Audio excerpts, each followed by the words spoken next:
Viral মিজানকে নিয়ে। মিজানের ভাতের হোটেলে মাঝে মধ্যেই দেখা যায় তাকে কেউ খাওয়াই দিতেছে, কেউ চাঁদা চেয়ে 50,000 টাকার চাঁদা চেয়ে তার হোটেল ভাঙচুর করে ফেলছে, কেউ বড় বড় ড্যাগ পাতিল এগুলা নিয়ে তার দোকানে হাজির, কেউ ভ্যান গাড়িকে কভার ভ্যান বানিয়ে তাকে উপহার দিচ্ছে, কেউ পাঞ্জাবি দিচ্ছে, আর কেউ কাউকে দেখা যাচ্ছে তাকে টাকা দিচ্ছে 20 জন 15 জনকে খাওয়ানোর জন্য।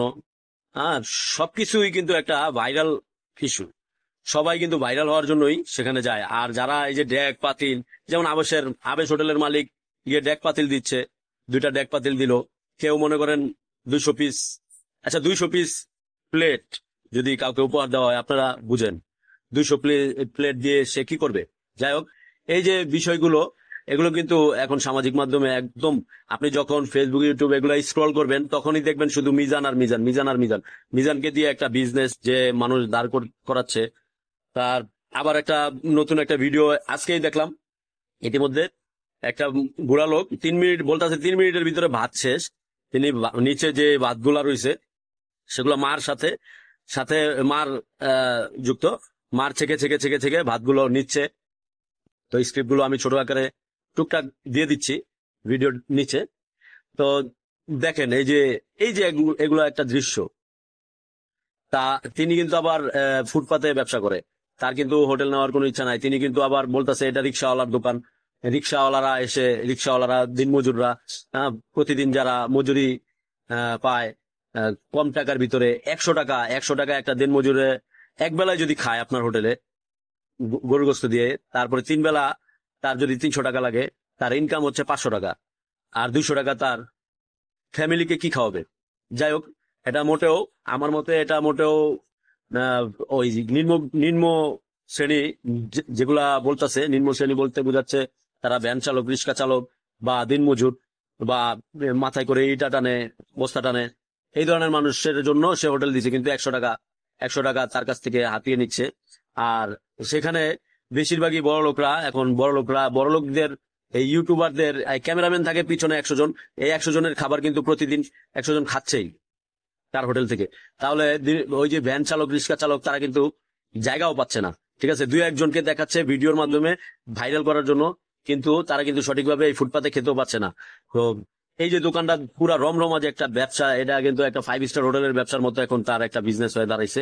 তার প্রতিদিন ইনকাম যদি সে নাও বলে, তারপরও কিন্তু কিছুটা বোঝা যায় যে তার প্রতিদিনের ইনকামটা কতটুকু কি আসে বিষয়। তো এখানে কিন্তু ইউটিউবারদের জন্য অনেকটা উপকার হয়েছে। তাদের ভিডিও কিন্তু তারা যেখানে করতেছে সেখানেই খাবার পাচ্ছে। আবার কিন্তু সেখানে থাকতেও পারতেছে, ঘুমাইতেছে রাত্রে ওইখানেই। কখন আসবে মিজান সাহেব গরুর গোস্ত নিয়ে, ধোয়া পাকলা থেকে শুরু করে একদম মানে ময় মশলা দেওয়া থেকে শুরু করে সবকিছু যেন তারা ভিডিও করতে পারে। তারা কিন্তু কম হলেও আপনি রাত্রে গিয়ে যদি দেখেন ক্যামেরা ট্যামেরা নিয়ে, একদম রাত্রে কিন্তু সারা রাত ঘুমায় ইউটিউবাররা। প্রায় 50-60 জন কিন্তু ঘুমায় অলরেডি, আর 50-60 জন দ্বারের কাছ থেকে আর কি আসে।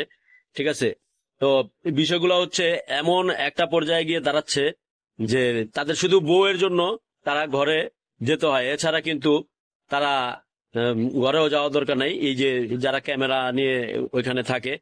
আর সেদিন দেখছি কল্যাণপুর থেকে তালতলা 3টা বাচ্চা এইখানে চলে আসছে।